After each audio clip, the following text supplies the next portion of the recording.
The life patterns of the modern citizen has changed and become more complex, both in our working and in our social lives, and we are using the transport systems even more than before.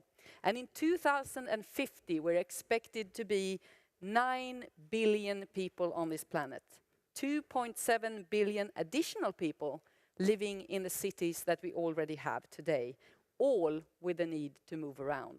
So we really need smarter and more efficient ways to use our already existing infrastructure. You do think that there's a need for more socio-economic studies. Why?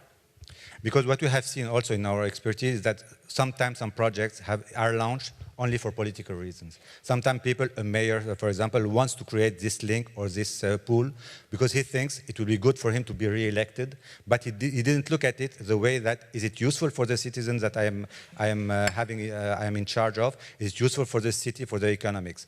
And what has been clearly demonstrated is that all the projects that are economically viable are those that have been socially accepted. When nobody has talked about road pricing or congestion pricing as a means to have an optimal use of the transport infrastructure, is that because everybody thinks that it is stone dead, politically, at least for the time being?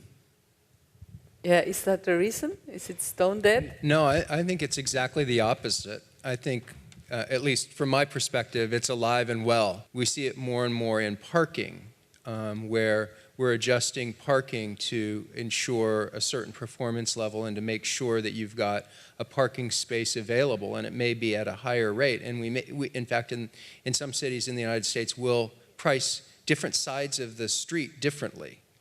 That's how granular it gets. I think road pricing is clearly the future in paying for our road infrastructure system, at least at some point, because in the United States, we don't, at this point, have the guts to raise the gas tax, and we underprice the price of fuel so ridiculously that, that we're not incented at this point not to drive.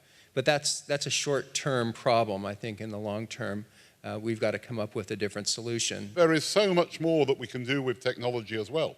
I think we underplay the role that technology is going to play in the future as far as making the knowledge base available to the passenger. I think this is going to be the next 10 years, how we use smart technology, be they smartphones, be it smart roads, be it smart crossings and the like, to utilize and maximize the availability we've got. And there's a huge amount that you can do on price. Often in the United Kingdom, there's great play made about how expensive train travel is. But if you pre-book your ticket, you can get it a lot cheaper. And I think the whole digital revolution that is going to come in the next 10 years is something perhaps we haven't yet given enough thought to as to how that's going to change the travelling patterns of the public. Thank you very much.